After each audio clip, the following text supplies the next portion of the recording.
अगर आपकी स्टडीज के टाइम आपको ओवर थिंकिंग होती है तो ये वीडियो आपके लिए है। कुछ इंपॉर्टेंट पॉइंट्स बताऊंगा, नोट डाउन कर लीजिए। आपकी स्टडीज के टाइम ओवर थिंक करना एक कॉग्निटिव लीकेज है। मतलब आपका दिमाग, आपका ब्रेन अपने पास के रिग्रेट्स और फ्यूचर के डर को प्रोसेस करने में अपनी एनर्जी वेस्ट करता है।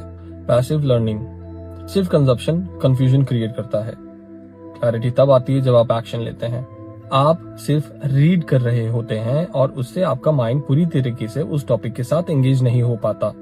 आप एक टॉपिक को 100% लर्न करने का कोशिश करते हैं और इस वजह से आपकी ओवर थिंकिंग का लूप खत्म ही नहीं हो पाता। इस लूप से बाहर आने के लिए अपने साथ में एक पेन और कुछ पेपर्स या फिर एक रजिस्टर रखें। हर 15 या 20 मिनट बाद जो भी टॉपिक आपने पढ़ा है उसे लिखने की कोशिश करें। इससे आपके माइंड को 100% पावर उस टॉपिक को रिकॉल करने में लगानी पड़ती है और इससे ओवर थिंकिंग के लिए जगह ही नहीं बचती।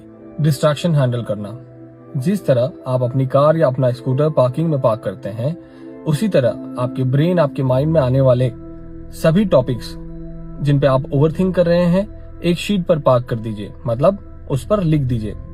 इस शीट को आप कहेंगे डिस्ट्रैक्शन शीट। आपकी वर्किंग मेमोरी फुल हो जाती है और जिस वजह से आप घंटों एक ही टॉपिक पर अटक जाते हैं। आपका माइंड सब कुछ याद रखने की कोशिश करता है।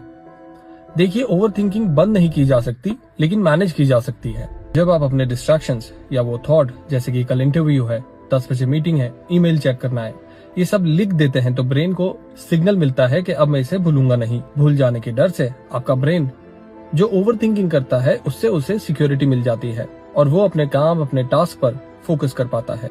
Prepare for the worst and hope for the best, ये एक्चुअली एक मेंटल फ्रेमवर्क है जो आपके व्हाट इफ वाले थॉट्स को कंट्रोल करता है। आपका माइंड बार बार नेगेटिव सिनेरियोज इमेजिन करता है। मुझे याद नहीं रहा तो, मैं प्रिपेयर नहीं कर पाया तो, मैं फेल हो गया तो। और सिर्फ पॉजिटिव सोचने से आपको इसका सोल्यूशन नहीं मिलेगा। यहाँ आपको वर्स्ट केस सिनेरियो की प्लानिंग करनी पड़ेगी। क्या मतलब इसका? आपको जब भी ये नेगेटिव थॉट्स आए तो खुद से पूछें, अगर मैं फेल हो गया तो सबसे बुरा क्या होगा? साल खराब होगा, डांट पड़ेगी या फिर एग्जाम दोबारा देना पड़ेगा? फिर वापस खुद से पूछें, इससे क्या मेरी लाइफ खत्म हो जाएगी? क्या अपॉर्चुनिटीज खत्म हो जाएगी? जिसका जवाब है नहीं, मैं सरवाइव कर लूंगा। जब आप एक वर्स्ट केस सिनेरियो प्रैक्टिस कर लेते हैं तो अंदर से आपका डर खत्म हो जाता है, आपकी एंजाइटी खत्म हो जाती है एंड आपको एक क्लैरिटी मिलती है, एक अश्योरेंस मिलती है कि आप सेफ हैं।